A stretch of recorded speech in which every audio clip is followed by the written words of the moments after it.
Je viens encore ce matin, je dis bonjour, bonsoir à tous qui vont me recevoir, que ce soit la jour et la nuit. Je suis la servante de l'Éternel, Maman la Bible. Et ce matin, ou cet après-midi, je viens vous entretenir sur l'histoire de la femme samaritaine. Je vais prendre le verset Jean 4, à partir du premier verset. Le Seigneur sut que les pharisiens avaient appris qu'il faisait baptiser, puis les disciples qui chantent. Toutefois, Jésus ne baptisait pas lui-même, mais c'était ses disciples. Alors il quitta la Judée et retourna en Galilée. Comme il fallait qu'il passe par la Samarie, il arriva dans une ville de Samarie nommée Shachar, près du champ que Jacob avait donné à Joseph son fils. Là se trouve le puits de Jacob. Jésus, fatigué du voyage, était assis au bord du puits.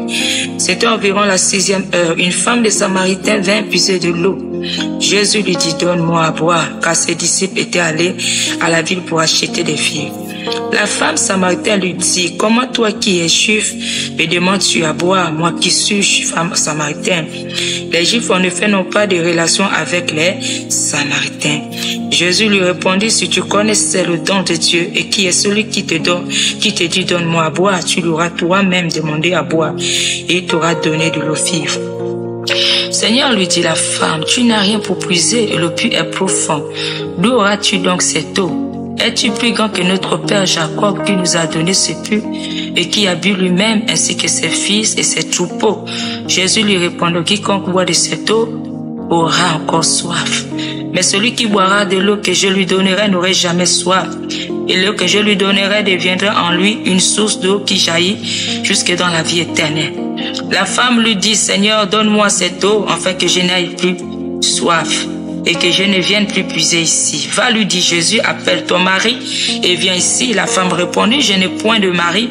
Jésus lui dit, tu as eu raison de dire, je n'ai point de mari, car tu as eu 5 maris et celui que tu as maintenant n'est pas ton mari. Aujourd'hui, nous avons beaucoup de Samaritains dans les églises et les Samaritains.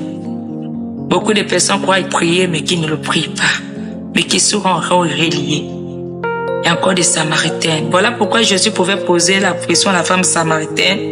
Et Jésus pouvait d'abord lui demander. Vous voyez un peu là, le Seigneur n'a pas commencé à lui prophétiser, mais le Seigneur a commencé à entrer dans la sagesse. Le Seigneur lui a posé la question pour voir ce que la femme devait répondre. Le plus souvent, lorsque nous sommes établis, nous sommes dans des églises, tu vas entendre mon pasteur, celui-là est mon pasteur. Il y a des divisions dans les églises, chacun en train de glorifier son homme de Dieu. Mais lorsqu'on regarde en nous, nous n'avons pas le Seigneur. La femme samaritaine servait, mais ne connaissait pas le Dieu qu'elle parlait. Elle ne connaissait pas, parce que celui qui connaît le Dieu qu'il parle doit carrément annuler le monde dans sa vie. Mais si le monde encore en toi, c'est que tu ne connais pas. Voilà pourquoi Jésus pouvait lui dire, si tu connais la vérité t'affranchira. Parce que quoi, la femme samaritaine n'était pas celle qu'elle croyait. Elle pouvait parler d'Abraham, elle pouvait parler d'Isaac, elle pouvait parler de Jacob, mais sa vie était sale. Combien de Samaritains sont dans les églises? Ils peuvent aller prier, mais ils sont reliés aux autels, ils sont reliés au caractère, ils sont reliés à l'adultère, ils sont reliés à tout ce qui est dans le monde. Voilà pourquoi Jésus lui a dit, si tu connaissais le don de Dieu et celui qui te demande, donne-moi à boire. Parce que même le puits était profond. Le puits qui était profond, là, représente quoi? Représentait tous les caractères et toute sa vie. Parce que lorsqu'elle est profonde, même pour aller prendre de l'eau, c'était carrément trop profond. Parce que sa vie est profonde. Or, le Seigneur pouvait dire, cette eau ne pourra jamais jaillir. Là qui est la parole de Dieu. Lorsque nous avons déjà goûté à la vie du Seigneur, que nous nous abandonnons totalement au Seigneur, les caractères, c'est que nous aurons la joie de pardonner. Nous aurons la joie de vivre dans la sainteté. Nous aurons la joie de ne pas se donner à ce qui n'est pas de Dieu. Mais nous aurons la joie de nous priver pour le Seigneur.